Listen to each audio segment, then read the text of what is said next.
The guns had fallen silent. For the first time in months, the front was quiet. No shells screamed through the air. No rifles cracked across the mud. Only the wind moved, whispering through barbed wire and frozen grass.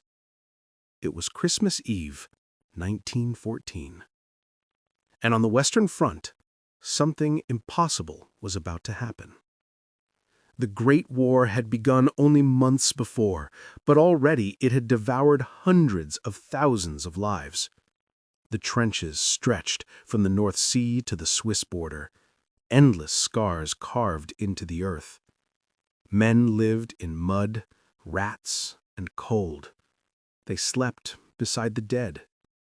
And every sunrise felt like a curse instead of a blessing. They had come from different worlds, British, German, French, Scottish, yet they shared the same sky, the same hunger, the same fear. And on that December night, they also shared something else, a longing for home. The snow had started falling around dusk, thick, heavy flakes that softened the ground and dimmed the battlefield. The air was sharp, clean, almost peaceful. Somewhere along the German line, a tune began to rise. At first, the British soldiers thought they were dreaming. A soft voice, distant yet clear. Stille Nacht, heilige Nacht. Silent night, holy night. The song drifted across no man's land, that deadly strip of mud and wire where so many had died. And then, to everyone's surprise, a single voice from the British side answered, hesitant, unsure, but full of heart. Silent night, holy night, all is calm, all is bright. The two melodies met in the cold air and merged into one. Two enemies, singing the same song in two different tongues, yet somehow perfectly together. As the last notes faded, something remarkable happened.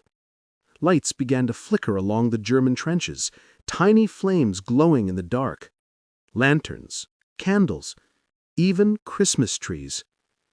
The men had decorated their trench walls with makeshift ornaments, helmets filled with pine, tin cans glinting like stars. Then a shout. "Tommy, you no shoot! We no shoot!" Silence followed. Then laughter, nervous, disbelieving. And one by one, men began to climb out of their trenches. They stood tall in the moonlight, soldiers from both sides, hands raised, hearts pounding. British, German, French.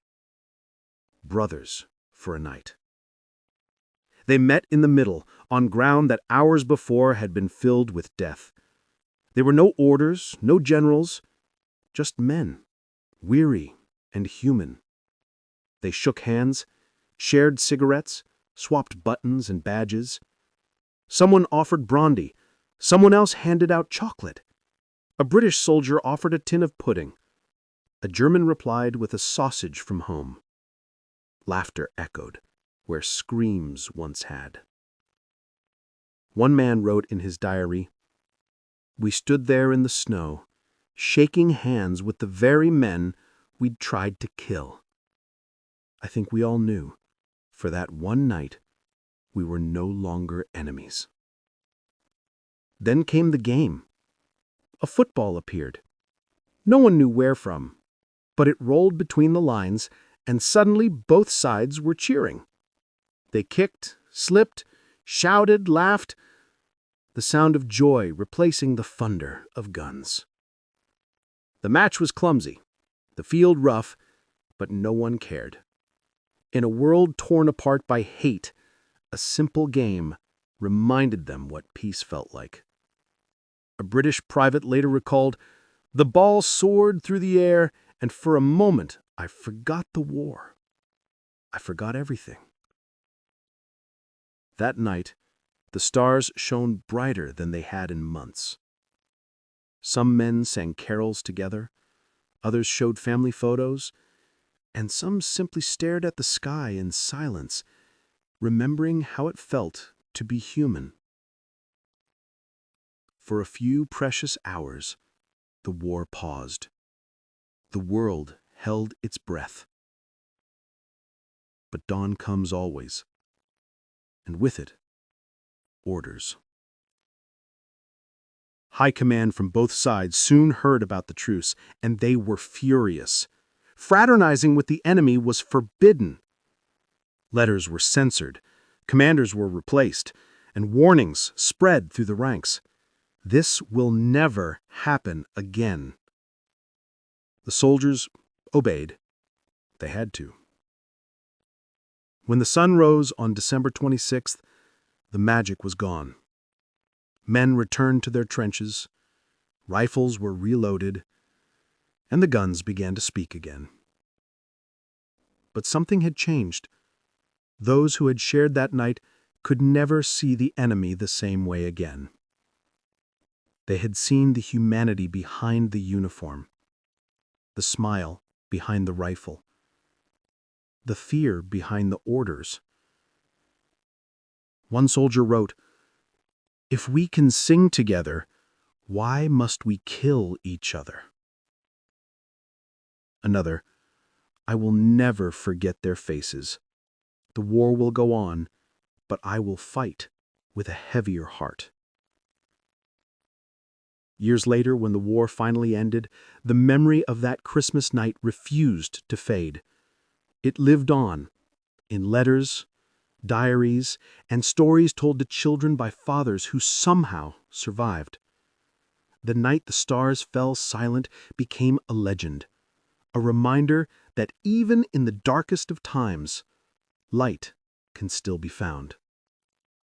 And maybe that's the greatest miracle of all, that in a world built on division, there was one night when humanity remembered itself. No kings, no nations, no orders, just people, cold and tired, sharing warmth in a world gone mad. The Christmas Truce of 1914 did not end the war. It did not stop the bloodshed. But it did something far greater. It proved that peace was possible, even if only for a heartbeat. And sometimes, a heartbeat is all history needs to remember who we are. The stars that night shone over soldiers, over graves, over silence. And perhaps if you listen closely enough, you can still hear it. The faint echo of a song sung by enemies who chose for one night to be brothers. Silent night, holy night. All is calm, all is bright.